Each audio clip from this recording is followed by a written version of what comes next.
Obligée de prendre la parole parce que je sais très bien que ce que j'ai écrit, ça peut être mal interprété. Donc, je veux vraiment que vous entendiez chacun des mots que je vais vous dire.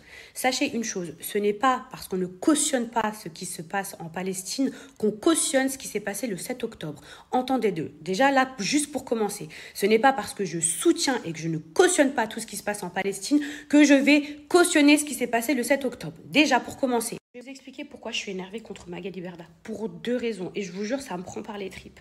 Pour moi, se rendre en Israël actuellement, alors que ça fait quasiment 3 mois que le pays est en guerre, soi-disant pour rendre hommage aux victimes du 7 octobre, alors que des centaines, des milliers de Palestiniens, de civils innocents, d'enfants ont perdu la vie. Je vous jure que pour moi, se rendre en Israël à ce moment-là, c'est comme si elle normalisait ce qui se passait. C'est comme si elle normalisait ce qui arrivait au peuple, aux Palestiniens. Et ça, c'est pas normal. Et pourquoi je suis d'autant plus déçue? Parce que soi-disant pour une personne qui se victimise tout le temps, soi-disant pour une personne qui va quoi? Mettre encore ça sur le dos de l'antisémitisme? Non, je suis désolée. Quand on est une maman, quand on voit ce qui se passe en Palestine, on ne peut pas prendre parti que pour les gens du 7 octobre. C'est pas vrai. Quand on a un cœur, quand on est humain, et on n'a pas besoin d'être pro-palestinien pour savoir ce qui est juste. C'est une personne dans ma vie, je l'ai toujours protégée, je l'ai toujours mis sur ma tête.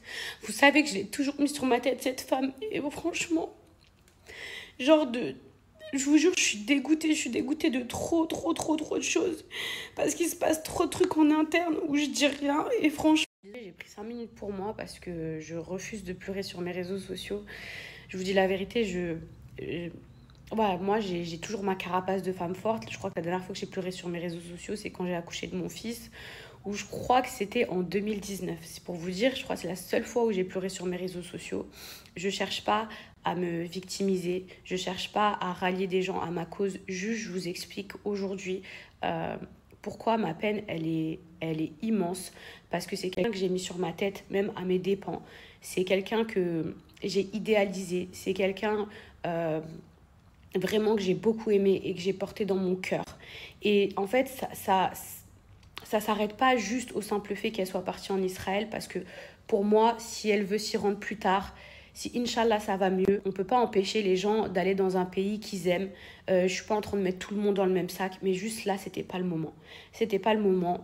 On se sent tous suffisamment impuissants, incapables face aux images qu'on voit tous les jours. Je pense, vous le savez très bien, de tout ce qui se passe en Palestine. On est tous à cran, on est tous hypersensibles. Donc non, c'est pas le moment tout de suite là d'aller en Israël, si ce n'est de susciter en fait l'indignation. Si elle voulait soutenir les gens du 7 octobre, un post aurait suffi. Je suis désolée, un post aurait suffi. Et pourquoi je suis encore plus énervée? Parce qu'il y a beaucoup de problèmes en interne et que je l'ai toujours protégée. Je vous dis la vérité, je l'ai toujours protégée. J'ai jamais rien dit à mes dépens, encore une fois. Mais il y a un moment donné où quand tu fais un mariage à 400 000 euros, quand il y a 2 jours, tu es chez Dior, quand là, tu peux te permettre de voyager, alors que tu dois de l'argent à la terre entière, que moi, tu me dois 1 tonne, tu me dois 1 tonne, Magali, tu me dois 1 tonne d'oseille. Et tu es là en train de flamber l'argent des gens, mais t'as pas honte. Vraiment, t'as pas honte. On dirait, vous savez, les gens qui vous doivent de l'argent en boîte de nuit et qui claquent tout en vacances, que vous voyez sur... En fait, je suis dans une position où, vous savez, quand quelqu'un, il vous doit de l'argent et qu'à travers ses réseaux sociaux, vous le voyez acheter des trucs de luxe, partir en vacances, et bien c'est exactement ce que je ressens actuellement. Quand je vois qu'elle fait un mariage à 400 000 euros, mais quand tu dois de l'argent à tout le monde, mais rembourse les gens. Va pas chez Dior, va pas voyager. Soi-disant, t'as pas d'oseille. Soi-disant, t'étais prise à la gorge, t'es comme une miskine. Mais paye les gens d'abord. Vous savez, le pire, c'est que dans mon entourage proche, il y avait des gens qui m'avaient averti.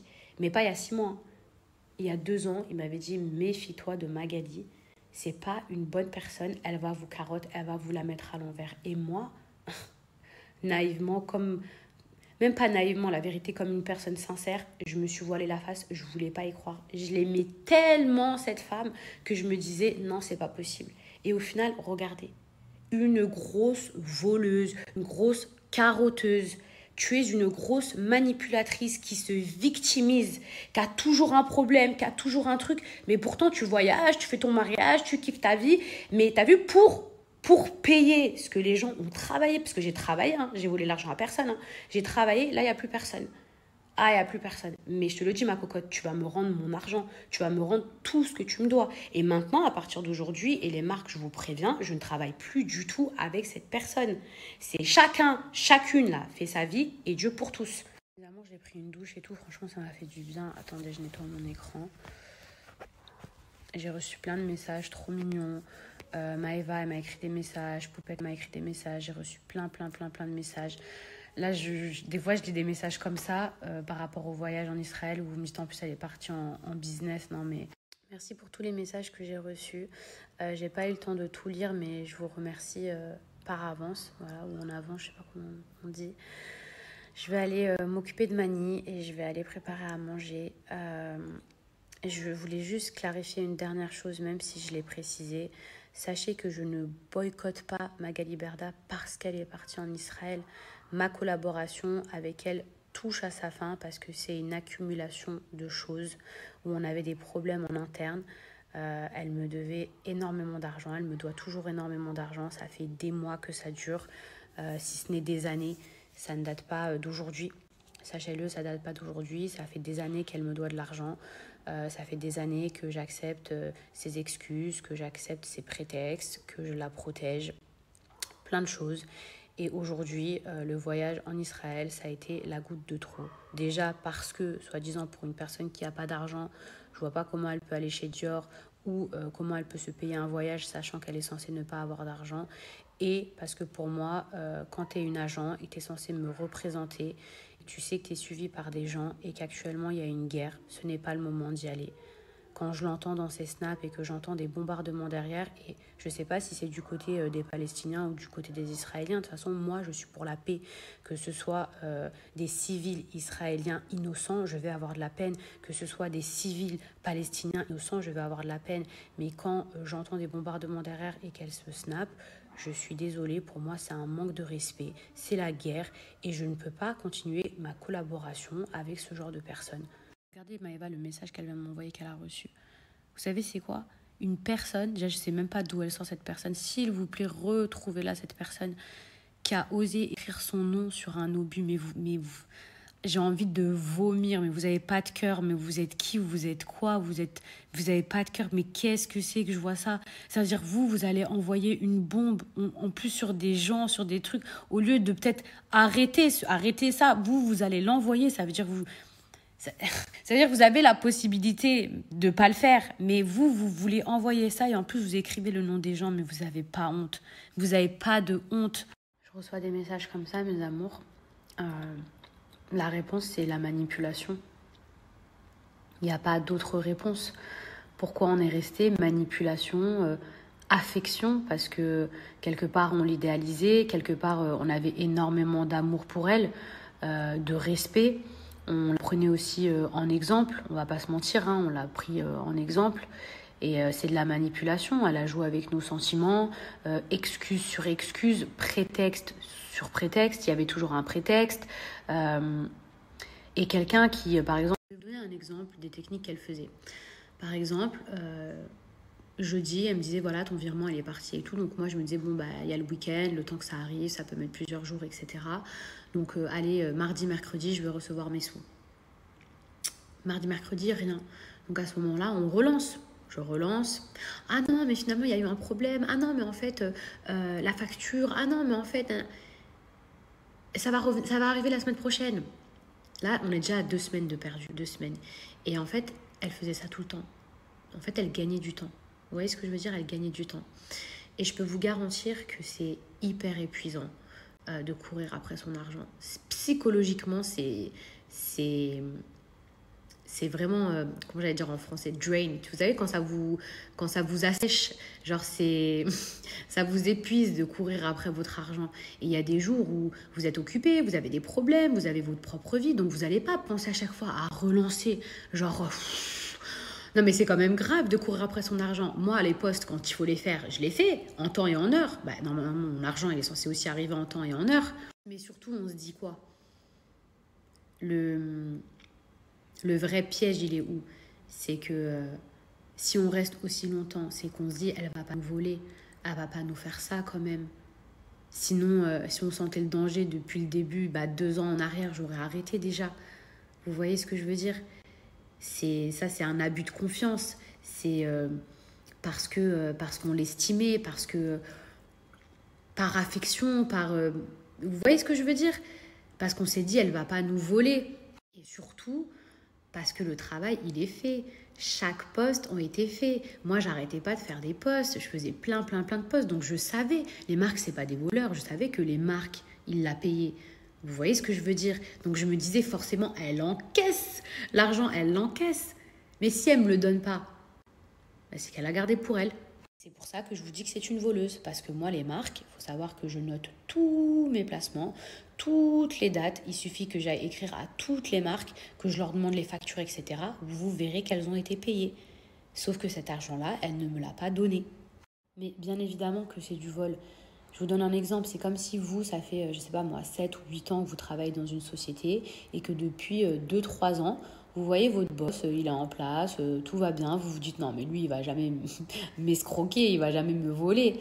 Et qu'en fait, depuis 2-3 ans, votre boss, il galère à vous payer. Mais des fois, ça peut prendre 6 mois pour recevoir juste 1 mois de salaire. 1 mois de salaire, ça peut prendre 6 mois. Parfois, c'est 5% par-ci, 10% par-là. Mais vous vous dites, mais non, mais il va pas me voler quand même. Il a un train de vie...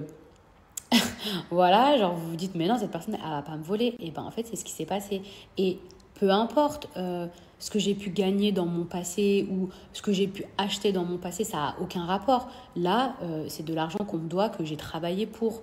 Vous, c'est comme si vous travaillez là pendant 2 ans, vous ne travaillez pas gratuitement. Et peu importe ce que vous avez déjà avant. Le bouchon, il s'est réveillé.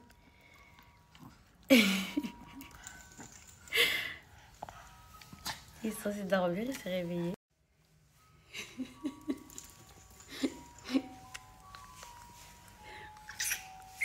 Envie, mon bonheur. C'est l'amour à sa mère, ça. C'est l'amour à sa maman. Est-ce que c'est l'amour à sa maman, ça? Elle a totote par terre. T'es fatigué, mon bébé? Viens, maman. C'est nous? Oui, c'est nous. C'est toi et moi. Ah, mon bébé d'amour. Mon bébé. C'est nous. C'est nous. Oui.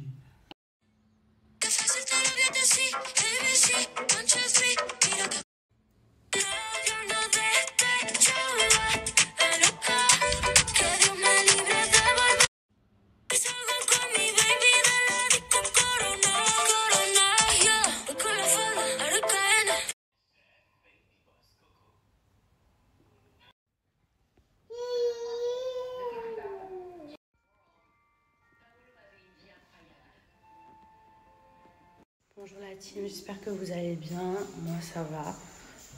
Franchement, je suis en train de repenser à plein de choses. Je vous jure, j'ai quasiment pas dormi. J'ai pensé à tellement de choses. Mais en fait, mes amours, sachez un truc, c'est que Magali, ça fait des années qu'elle me devait des sous. C'est-à-dire que c'est une femme. Ne croyez pas que ça fait depuis hier ou ça fait depuis 6 mois. Ça fait pas non plus que depuis 2 ans. Magali, ça fait 7 ans que j'ai travaillé avec elle, d'où le fait que quand vous travaillez 7 ans avec quelqu'un, ça fait mal, on va pas se mentir. Mais de toute ma vie que j'ai travaillé avec elle, il y a toujours eu des retards de paiement. Sauf que comme je finissais par être payée, qu'avant c'était 2, 3, 4 mois de retard, et qu'on savait tous qu'elle fonctionnait comme ça, on se disait, bon, bah voilà. Mais ne croyez pas que c'est que depuis 1 an ou que depuis 2 ans qu'il y a des problèmes. Sauf que en fait, ces 2 dernières années, là, réellement, elle ne payait plus. Là, je vais essayer de répondre un par un à vos messages. Je vais essayer de clarifier un petit peu plus la situation. Je pense à se voir à ma tête que j'ai pas du tout dormi. Et je vais aussi répondre en fait à ces snaps parce que... sa technique à elle, c'est toujours de se victimiser. Elle ne prend jamais ses responsabilités. Et c'est ça qui est d'autant plus frustrant parce qu'à l'entendre, c'est pas le moment. Mais en fait, c'est jamais le moment. C'est jamais le moment. À l'entendre, elle est à terre, ça se fait pas. Mais en fait, les retards de paiement, comme je vous ai dit, depuis que je travaille avec elle, elle a toujours eu des retards de paiement. Sauf qu'à l'époque, elle finissait par payer. Et là, c'est plus le cas. Donc, faut pas qu'elle joue sur la corde, en fait, parce que faut pas mentir comme ça, là. En jouant sur la corde du style je vous ai fait gagner beaucoup d'argent pendant 7 ans et aujourd'hui, vous êtes des ingrats. Parce que c'est peut-être ce qu'elle pense au fond d'elle. Et attends, mais c'est nous, on t'a fait gagner de l'argent. Nous, on aurait très bien pu prendre une secrétaire qui allait traiter nos mails. Elle avait accès à nos boîtes mails où on recevait des demandes tous les jours de partenariat. Arrêtez de croire qu'elle est partie aux 4 coins du monde pour aller nous trouver des partenariats. Les partenariats, ils venaient directement à elle dans notre boîte mail. Elle a contribué, c'est vrai, dans mes placements de produits. Ça, je ne vais pas lui enlever. J'ai pas envie d'être médisante comme elle a pu être dans ses snaps. Mais elle a contribué en tant que commerciale, pas en tant que rapporteuse d'affaires. Elle avait juste à ouvrir mes mails et à répondre aux messages et ensuite à négocier avec les marques. C'est tout. Tu ne m'as pas fait gagner de l'argent. Je t'ai fait gagner de l'argent. Au pire, on s'est fait gagner de l'argent, mais c'est pas tu m'as fait gagner de l'argent, c'est pas vrai. C'est parce que pendant quelques années, on a gagné de l'argent ensemble que ces 2 dernières années, ou même que pendant ces 7 années, ça lui donnait le droit et d'avoir des retards de paiement, mais surtout ces 2 dernières années, parce que c'est là qu'ont été les plus compliqués, ces 2 dernières années, de ne pas me payer ou de me payer 10% de la somme de ce qu'elle me doit avec des 6 mois, des 8 mois de retard. Je suis désolée, cet argent-là, comme je vous ai dit, j'ai travaillé pour l'avoir, les marques, elles ont payé. C'est de l'argent qu'elle a encaissé. Donc, faut arrêter de se victimiser en mode non, mais j'étais pas bien, donc j'avais pas les idées claires. Quand il s'agissait d'encaisser les marques, t'avais les idées claires. Et vous savez, je vais vous dire un truc qu'elle vous dira sûrement pas parce que tout le monde lui tomberait dessus en lui disant mais quel rapport, genre, mais paye, quel rapport pour elle. Vous savez que c'est pas légitime de me snapper là dans une voiture, dans une belle voiture, avec un pull de marque et de vous parler d'argent. Pour elle, il faudrait que je sois par exemple dans la rue, pieds nus, et que je sois en pleurs et que je dise oui, elle me doit de l'argent, etc. Mais ça n'a aucun rapport. Ça n'a aucun rapport. Demain, vous travaillez 6 mois dans une entreprise et on ne vous paye pas. Oui, vous allez avoir des difficultés, mais ça ne veut pas dire que vous allez vous retrouver à la rue si vous avez fait attention à votre argent. Et heureusement, parce qu'avec elle, bon, en tout cas, moi, mon but, c'est pas de la mettre à terre. Sincèrement, je prends aucun plaisir à ça. C'est juste de rétablir la vérité et de récupérer mon argent. Et surtout pas de me faire salir quand je vois qu'elle essaye de retourner la situation là dans ses snaps, où elle essaye encore une fois de manipuler les gens. Moi, ce qui me tue, je vous dis la vérité, c'est qu'elle ne prenne pas ses responsabilités. À l'entendre, c'est jamais de sa faute. Tout ce qui lui arrive, ça lui est tombé sur la tête, elle comprend pas pourquoi. Mais aujourd'hui, tout ce qui lui arrive, c'est le résultat des choix qu'elle a fait. Faut arrêter le hasard, la malchance, stop. Et moi, aujourd'hui, malheureusement, ce qui m'arrive, c'est parce que oui, il y a eu abus de confiance, il y a eu abus de faiblesse, il y a eu tout ça, il y a eu de la manipulation. Mais si je m'étais cassée, je ne serais pas dans cette situation. Et ce qui m'énerve encore plus, c'est quand elle essaye de vous faire croire qu'en gros, oui, je les ai surpayés pendant des années. Donc toi, tu étais la bépierre en fait. Moi, je vous dis quelque chose, tout ça, j'ai réfléchi toute la nuit. C'était encore de la manipulation. Elle savait très bien ce qu'elle faisait. Très bien. Tout ce qu'elle faisait pour nous garder, pour nous tenir. Justement, ces retards de paiement, pour pas qu'on se casse, parce qu'on se disait, elle nous doit des sous, faut qu'on reste, machin. T'inquiète pas, toi là, toi, t'es une vraie petite vicieuse et tu savais très bien tout ce que tu faisais.